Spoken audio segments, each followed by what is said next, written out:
Hello, everybody, and welcome to the Women Empowerment Podcast. I'm your host, Courtney Gideon, and it is my absolute pleasure today to introduce Francine Krenicki, Senior VP of Global Product Development for the beautiful skincare line Strivectin. Francine, welcome to the podcast. Well, thank you, Courtney. I'm happy to be here. We're so excited to have you here. And before we start, can I just show you a couple of things? Sure. Okay, ready? Here we go. All right. And here we go. Yeah, I love it. And here we go. And here we go. All right. So So clearly you're a fan of I'm a Strivectin. fan. Your A skin little looks bit great. obsessed. Thank you. This is why I'm so excited to do this interview today because I'm such a believer in this product. And so Yes. I'm so interested and excited to understand more about it. But let's start with you because it's really important to understand the people and, your history, your background.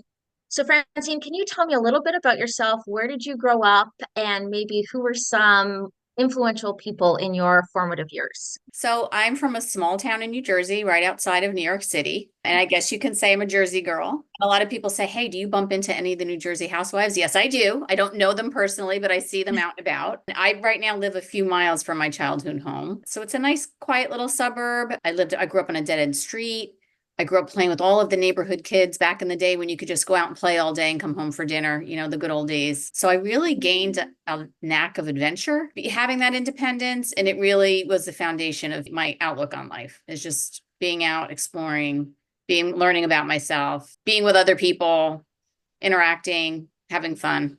So I had a really great childhood. Yeah, it really does make a difference, like how you grow up and like you said, just that adventurous side of you. And what about, was there anybody for you in those formative years that was somebody who was influential for you? I had a best friend and we were like frickin' frack. Her name is Jackie. I still see her. She moved up to Nantucket in Massachusetts, but I stay in touch with her, but she was really my soul sister, somebody I can always confide in. Felt very lucky to have her. That's so nice. Friendships are like one of the best things in life, They right? really are.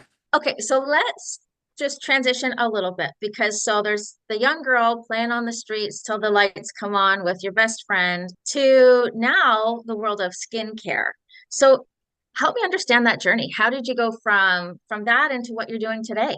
It's not something I planned. I went to university. I was a liberal arts English major, and everybody said, oh, you're going to be a school teacher. I'm like, no, I'm not. I just like to read and I love literature and history. I got out of school. I backpacked with Jackie for 2 months through Europe, which was one of the best things you could ever do, and just saw the world. And when I got back home, my dad said, put the New York Times on my desk and said, it's time to get a job. This was before the internet. So I was circling, entry level jobs. And I went to a headhunter and he said, well, what do you like? And I said, you know what? I like fashion. I like beauty. He goes, good. There's a spot open at Estee Lauder. I think you'd be perfect for it. And I had worked in office places in the summertime. So I typed very well. I had good office etiquette. And I think that's the foundation for somebody, obviously, when they're starting out. And I wound up at Estee Lauder in the marketing department. I was the assistant to the VP of marketing, and I learned a lot. But the one thing that she said to me was, you really have a knack for formula. Why don't there's a spot opened in product development, which is the innovation group. Why don't you work for this amazing woman and sink your teeth into something like that? So I did. It was the best move I could have made because she really championed me. So you had a knack though, it seems like, for the formulas, right? Is that what you had Well, said? I would say that I was a product junkie when I was younger. My mother always instilled good skincare habits. She got me my first, Clinique 3-step program back, in the early days when I was hit puberty. I wasn't a very pimply kid, but I had dry skin, and I still do. But she always taught me, we didn't really wear SPF back then. It's kind of a recent thing. But wash your face, take your makeup off before you go to bed. So that's one of the key things I tell everybody. You never go to bed with the day on your face, right? Clogs Right. Yeah. pores, causes irritation and buildups. So I have to credit my love of skincare and cosmetics to my mom. Yeah. That's important. No, it's Yes. important to have that foundation in a sense from the beginning. And so, your mom being this woman who was helping you with that foundation, as a female in business, were there other women along the way who acted as a mentor or somebody who's, been pivotal for you in your career journey? So I think first off is the woman who I wound up working for at Estee Lauder. Her name is Dominique Zabo. She's still alive. She's retired in Florida. I think she's in her 90s now. So as chic as ever, because I stay in touch with her. Think Catherine Deneuve, the old screen French siren, very chic, the chignon, blonde hair, dressed immaculately, was just the epitome of style and grace. And here I was, like fresh out of college, like, no finesse. She kind of whipped me right into shape, which I needed, taught me how to be polished and professional. But she really believed that I had something like a good eye for color. I was doing color cosmetics at the time. She encouraged me to, go out in the world and look around. When you're at the grocery store, what are the things, the foods that are trending? What are the trends in spices that winds up a lot of times in fragrance, believe it or not, or in skincare? You can think turmeric is a great example right now. Turmeric has been trending in supplements and now it's in skincare. You're not in a bubble when you're developing products. You need to look at what's going on around you globally.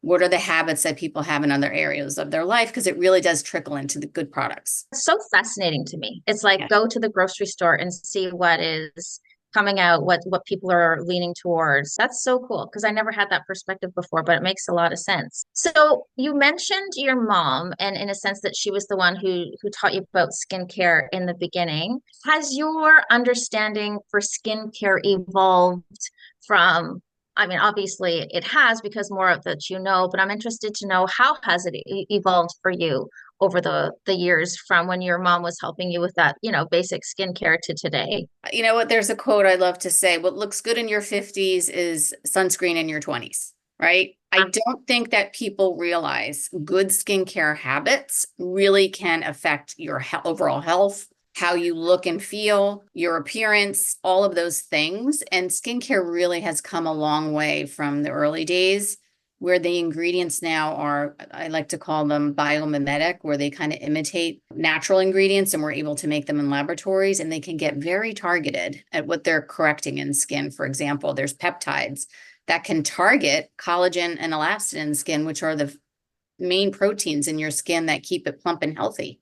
You can actually put a peptide on your skin that will trigger your body to continue to make quality collagen. And that's one of the things that Strivectin has really tapped into is ingredients that really make an effect in overall skin health. The other thing is skin barrier health. And it's something Skin Fix really championed, but actually Strivectin was one of the first ones. We have an amazing technology called NIA 114.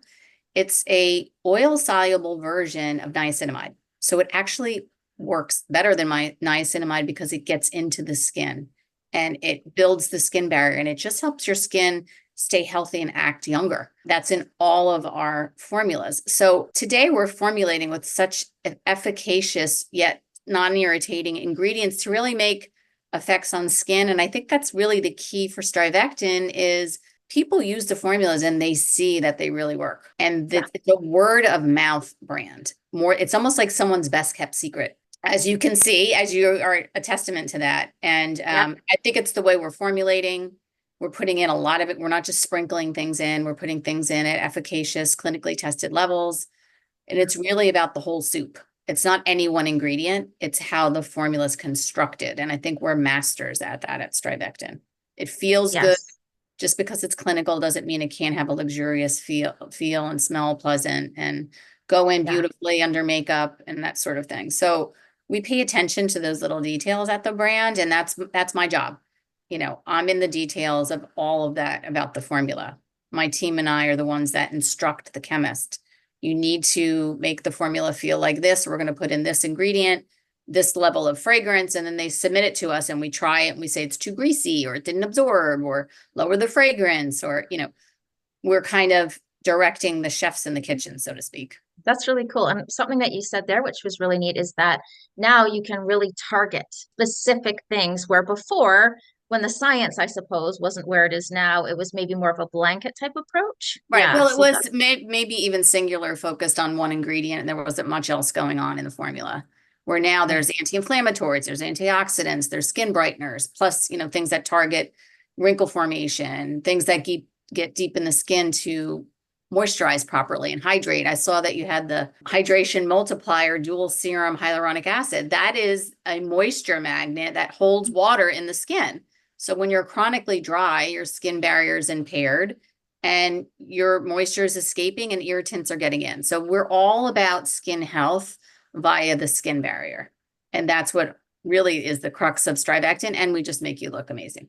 Agreed. Yes, Agreed. yes. So skincare is big business. Out of all of the players out there, why did you choose Strivectin? Strivectin is I call it the OG of clinical skincare. It's been around for 22 years. It had a lot of firsts in the industry. Okay. The first stretch mark cream turned wrinkle phenomenon with our SD advanced moisturizer. We had the slogan back 20 years ago, better than Botox. And let me tell you, that lit the industry on fire. Everybody was running to the counters at Shoppers Drug Mart with ripping out of a magazine, like, I want this stuff, right? We have the #1 neck cream in North America with our TL tightening advanced neck cream. So we are pioneers in the industry in terms of innovation when it comes to skincare, and actually, addressing needs that women didn't know they needed. I think that a lot of women don't realize you need to put something on your neck. You can't neglect the neck. Especially, we found it very interesting when it was during COVID. A lot of people were like, oh my God, I'm on camera and look at my neck. Like, I need to Yeah. start because a lot of people only focus on this area, right? Yes. This Yes. area is really a continuation of the face. So we're all about, from here to here. We call it the jawline to the bra line. The skin here is the most visible, obviously. It's the one that gets the most sun. So there's a lot of sun damage if you're not wearing sunscreen properly, but you really can address some skincare concerns by using the right products. And like I said, because our formulas work, we have a huge loyal following. The Strivectin customers are some of the best in the business. They know that we're not a smoke and mirrors brand, and they see the proof in their own skin. So they keep coming back for more. And then they migrate from one product to the next. And so they keep buying more and more of us. So we're a very strong brand. We have tons and tons of 5-star reviews, and this brand is just not going anywhere anytime soon. We have staying power, basically. For sure. Well, I can definitely attest to what you said, that you try one of these products, you're like, oh my gosh, this is amazing. You start to see the results. What else do they have? Right. And then you start to use Exactly. those products and you're like, wow, this also works. So the proof is in the pudding, really, Yes. with these products. And we were talking about the neck cream. This is the one I have, the tightening neck serum roller. Yes, that's the neck serum roller. So that's a lighter serum. Listen, it's all about self-care. You roll that on and then you massage it in. A lot of people have concerns about puffiness. Really, a lot of that is lymphatic drainage. So this really is a self-care moment when you're getting ready to kind of get your circulation going and depuff yourself after waking up. So we love those little self-care tips and tricks. But this is the product that really has us on the map. This is our TL tightening cream. It's the one that everybody copies, but they can't duplicate. Obviously, imitation is the sincerest form of flattery, but there's a reason we're #1 with this. This is a very powerful cream. It's what we're known for. Oh, wow. Yeah, but if I were you, I would do maybe the roller during the day and put the neck on at night. It's a little richer. But I know those Canadian winters, having extra hydration is a good thing for you guys up there. Totally. Absolutely. Yes. Yeah. So, okay. So you mentioned that, what you were doing before was you were understanding the whole market, right? So like your example of going into the grocery store, what are people now, leaning towards? What are they buying? And so as a VP of global product development, do you need to understand, for example, what customers in France, Italy, Mexico are looking for? And if so, do you find a big difference in what women of these different cultures want? Well, I think the differences are getting smaller as the world is getting smaller, right? Everybody now has access to other countries' stuff. I get a lot of K-beauty, which is the Korean skincare, which is very innovative. A lot of trends come out of there. But I would say geographically, there are areas, for example, the United States really focuses on the balance between something that works and it's convenient to use. They're not so much into a million steps, right? There's a strong emphasis on anti-aging, of course. Sun protection is becoming more and more important in the US, and also ingredient transparency. I think Americans want to know what's in the formulas. Now, when we look at Canada, Given the colder climate, the Canadian skincare is really prioritizing hydration and barrier protection. And they're focusing on things that are going to get their through the harsh winter and get their skin intact and healthy and not irritated. And then when Right. we look at Asia, now they're really, like I just mentioned earlier, you got K-beauty there. They have a lot of different layers. They're really about glowing, flawless skin. They don't want any spots. They want, it's called the glass skin trend that we're seeing a lot. There's a strong focus on prevention and hydration. And then when I'm looking at Europe, I see it's similar to the US. They're a little bit more high quality. They're very much into aesthetics and how things smell and feel. They want things to absorb and have a luxurious look and feel on them. Definitely have to be efficacious. And they have a little bit of a stronger emphasis on natural and dermatologically tested formulas. But like I said, we're all kind of blending together. But that's a lot of work, Francine, to understand all these different markets. But yeah, like you said, it is there are these different things, but it's getting smaller. The world is getting, smaller in terms of what we all want. We're a global brand, and we are in all of these markets. So when we're developing, it's one formula that everybody will take. So we keep everybody's preferences in mind. And it's interesting, certain things sell better in other, certain markets. Korea loves retinol, the US loves vitamin C. It's interesting to see what they gravitate towards, but at the end of the day, the consumer globally wants stuff to work. If it doesn't work, there's so many other choices that they can go to. So that is why the brand has staying power, is because our stuff works and you're going to come back for more, and you're getting compliments on your skin all the time. I get people say, what are you using? I'm like, meanwhile, it's like 20 things because I'm testing a million things. And, my face and body skin I call it expensive real estate, because every night I have to try something and I have to put it on certain parts of my body to test it out. I don't just throw anything on because I need to evaluate a lot of things. No, I got the same thing when I started using these products. My mom said, geez, your skin's looking really good. Yeah. So even more, encouragement for me to continue the products. Let's flip a little bit and talk about the Women Empowerment Awards. So Strivectin is a sponsor for the 2024 Women Empowerment Awards. Why was it important for Strivectin to sponsor this event? It's really important. Actually, Strivectin really is a women-led organization. All of the key leaders and decision makers at the top are women, and everybody underneath is, we are an office full of women, and there's maybe one or two men there. I think, honestly, the cosmetic industry is a great opportunity for young women to grow a career, because it's stuff that you're using, you're the target audience, and you can make a difference. So we're very proud to sponsor this event, because we're all about breaking barriers as leaders and entrepreneurs and role models, and we want to celebrate this empowering occasion. So we're excited to be part of it.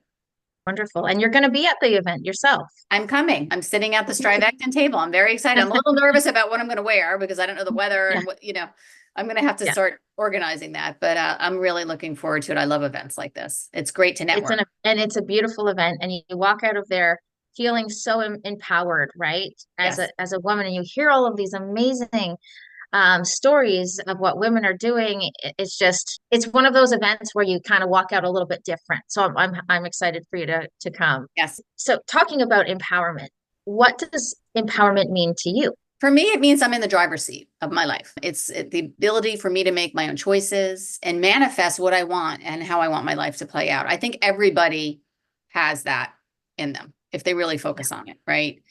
You are the driver's seat of your life. And if you work hard and stay focused, you can manifest great things. And I feel like there's different types of empowerment. For me, the two most important are probably economic, being in control of my finances and being able to earn what I deserve. And I wish that for everyone. I think it's important for women to educate themselves on money and get a grip on their finances and learn compound interest, start investing at an early age. It pays off when your time, life goes fast. Retirement comes up on you quick. So you got to plan, like, should I get those shoes or should I put it in my savings account? I mean, sometimes you have to make tough choices. And I think being disciplined is a form of empowerment. And then just personal empowerment, just being self-confident, having self-esteem, and the ability to bounce back when things don't go the way you want them to go. And that's one of the things I tell my daughters, like, number one, life is not clean. It's messy. You're going to have a lot of ups and downs. And on the downs is when you reflect and you learn from your mistakes. And on the upswings, we're going to be there cheering you on. And even on the downswings, I'm there for you. But I think it's important for young women to know, like, it's not easy. Everybody fought to get where they are. I think it's important that we recognize everybody's their own worth. I think it's important that you set goals and they can be like macro goals, but within that big goal should be small little things that are achievable.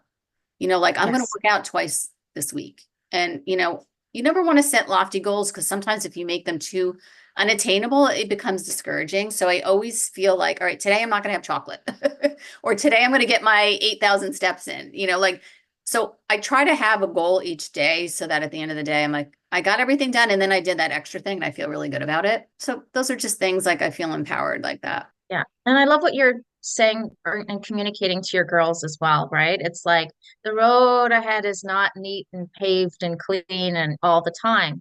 It's really going to be quite bumpy at times. And it's like we can't change the road for our kids, Right. but we can give them the tools to know how to navigate that road, Yeah. right?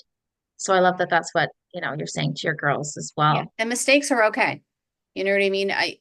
I think I've learned the most in my life from serious mistakes. I mean, Oh because yeah. once you make them, you don't forget and you never do it again. So, and I've had some rocky times personally and professionally where there's this one quote from Winston Churchill that I love. And I say it all the time to people. Like he always said, when you're going through hell, keep going. You don't want to Mhm. sit there. Get out, Right. right? Don't Yes. sit in the Yes. flames. Keep it moving. You know what I mean? And this too shall pass. So that's one of the things I tell even some of the young women that work for me. I have a team of 5 very talented women, and a couple of them are just starting out in their career. I love to mentor them and take them under my wing. And I tell them it's okay to make mistakes. You know what I mean? Jot it down, learn from it, move on. Don't dwell. I think some of us Exactly. ruminate and dwell too much on things, and we're thinking too much. Sometimes it's nice to meditate or read a book so you're focusing your brain on something else instead of like, oh, I got to do this, I got to do that. Like I think it really you can go down a rabbit hole. So yeah, it's part of self-care. I can see how passionate you are about your work. What do you love most about what you do? My best advice to anyone who's going to have a career is do what you love. So it's like I almost fell into cosmetics, but I already had a love for them. So even though it's work, it doesn't feel like work. So that's what I love most about what I do is I love skincare and I'm around it all day long. Now, mind you, like touching and playing and doing all that is part of the job. There's a lot of paperwork. There's a lot of meetings. Yeah. There's a lot of Yeah. managing people. It's not always that easy. But, the thing I love is I get to work with a lot of talented people. I get to play with skincare during the day. I travel the world at different events and conferences, ingredient conventions. In the spring, I'll be going to Amsterdam, where they show all of the new ingredients that people will be putting in their formula. So we need to be really tapped into that because we're working 3 years out, right? I'm working on stuff for 2027, 28 right now. Um, It takes that long to make something. I feel very privileged that I get to bring great products to the market that people actually love and it helps change their lives. I mean, sometimes I go down the rabbit hole of reading like the reviews online and, listen, not all of them are 5-star, but a good majority of them are. And, you read, I've been using this cream forever. It's changed my life. I'm 70. People say I look like I'm 50. Like those are the kind of things that just makes you feel good. Like you're yeah. making a difference to make people feel good about themselves. And at the end of the day, who doesn't want that? Okay, so you're saying some of the paperwork stuff, like what's the most challenging part for you? Yeah, paperwork. There's always paperwork. Well, I commute into New York City, so that's a job unto itself. I'm not there every day, 2 to 3 days a week. Honestly, I've got many kettles, many irons in the fire because I have many brands that I oversee. At any given time, I have 20 different projects and formulas going and in Oh, different phases of development. So it's having a team that's like organized to stay on top of it and meeting timelines. I think that that's the most challenging thing, but for some reason we always manage. We always, pull a Hail Mary there. There's always fires to put out. I think if somebody says, oh, at work, everything runs smoothly all the time, they're not telling the truth because there's always fires. And you just need to be able to take it day by day and a case by case basis and not get too tripped up in it. So I've learned, I think, with experience and over time, certain things, don't take it personally. This will pass. Work as a team to troubleshoot and move on. And I always say, if you can get 80% there of what you're envisioning, you're good. Because the consumer's not going to know what that 20% was anyway.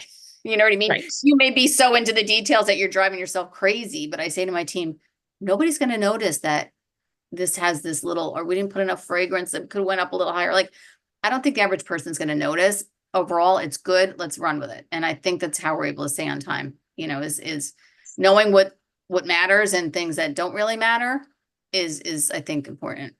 Well, as a mom, and I'm a mom as well, talking about things that matter, our girls, right? Like Yeah. our younger girls, our younger women.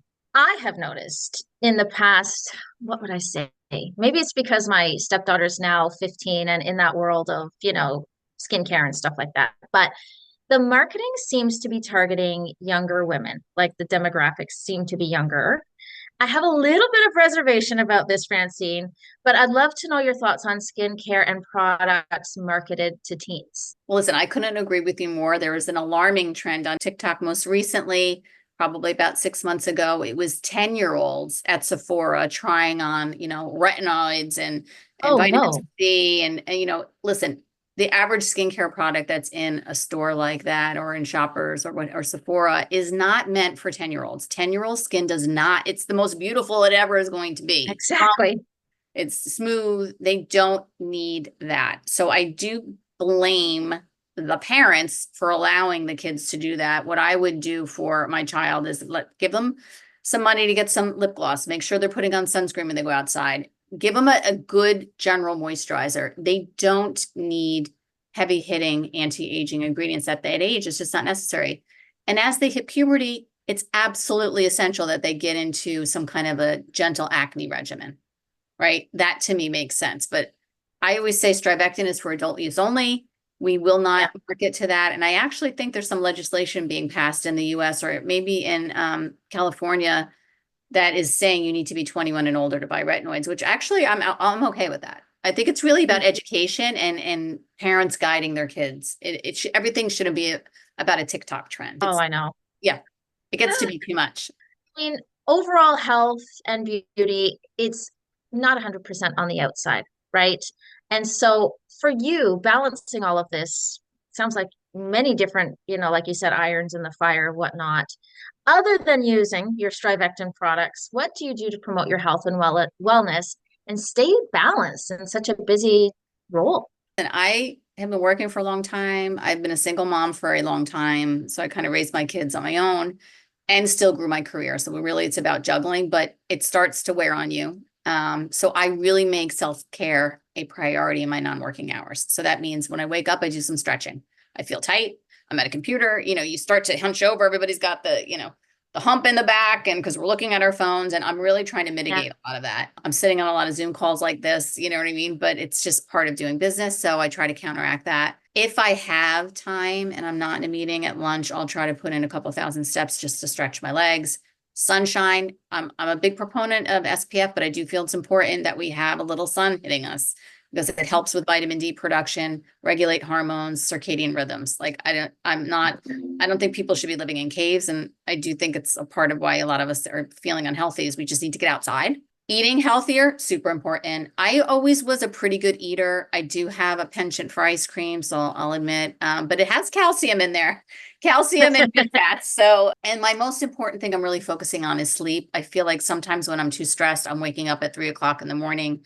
And I think there's this whole phenomenon of just the 3 a.m. wake ups, whether it's for a bathroom visit or not, I'm not getting my full night's sleep. And I've been sleeping longer. I'm taking different omegas and different supplements that have been helping me. And then the one thing I've done the past couple months, I really feel like was a game changer is infrared saunas. So the heat really throws your body into almost like a reactive healing response.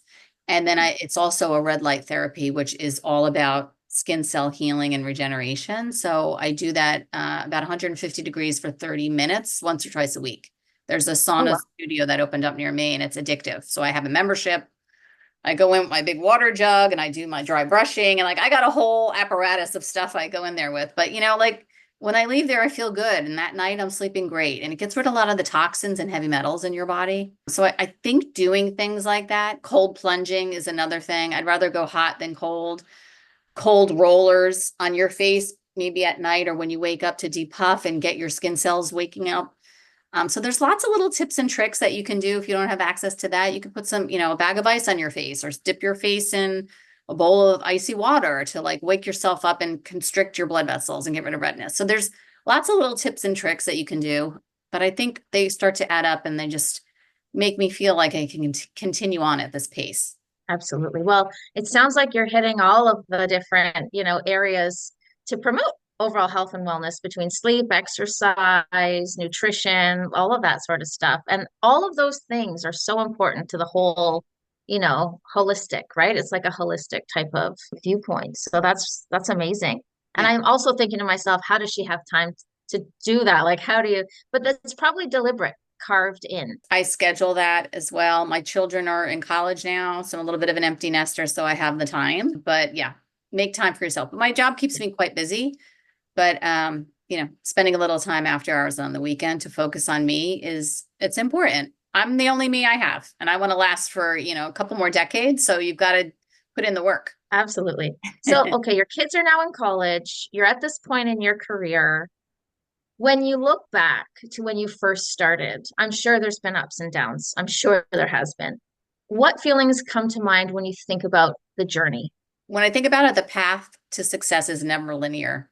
It's never like, it's like I said earlier, it's going to be ups and downs. There's a lot of serendipity involved. Things have to line up the right way. So Yeah. I do believe that being prepared makes it easier for you to jump on the opportunities as they arrive. So whether that's continued education or a certain skill set that you didn't have, or somebody who, builds websites, they should be staying involved with the most current software. And doing those little extra things make it's an investment in you, more readily available to take something amazing when the opportunity comes up. But I'm really lucky to have stayed in product development my whole career. And I'm in an area of the country where the industry is located right outside of New York City. So it's predominantly in the US on the East and West Coast, so LA and New York. So I was always able to move into different roles and stay where I am, which is great. Yeah. Yeah. Yeah. That's really neat. And so, final question for you is we began our interview talking about the young Francine. So I just have this image now of this like court and this little girl playing outside, until like I said, the lights come on, you go in. But if you could give that young version of yourself one piece of advice, like what you know now, what would it be? I don't think success comes without hard work. So I would say work hard, but have fun doing it. Life is short. You have to have fun with what you're doing during the day. Keep your sense of humor when you walk into the office. I mean, that's important. I love to make my team laugh. And I'm like, it's only a skin cream. Like, guys, you know what I mean? We're not like, it's not rocket science. We're not like, it's not heart surgery. Like, let's not get so crazy, right?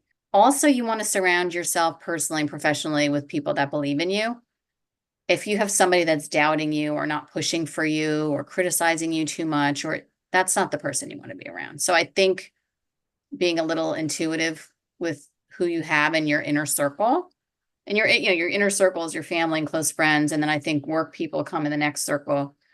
You want to have people in those layers, like on Team Francine. You know what I mean? Like, I Yeah. don't need naysayers around. So I really have a short list of people that are close to me, but Yeah. they're really good ones. So I don't need a million friends. And yeah, so I think that's important.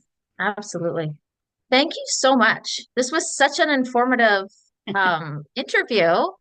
I feel like I learned so much, and I'm even more of a Strivectin fan now than I was before, if that's even possible. I love to hear it, Courtney. Thank you so much. It was great chatting with you, and I'll see you soon at the event. Absolutely. Take care. Okay, you too. Bye bye. Bye bye.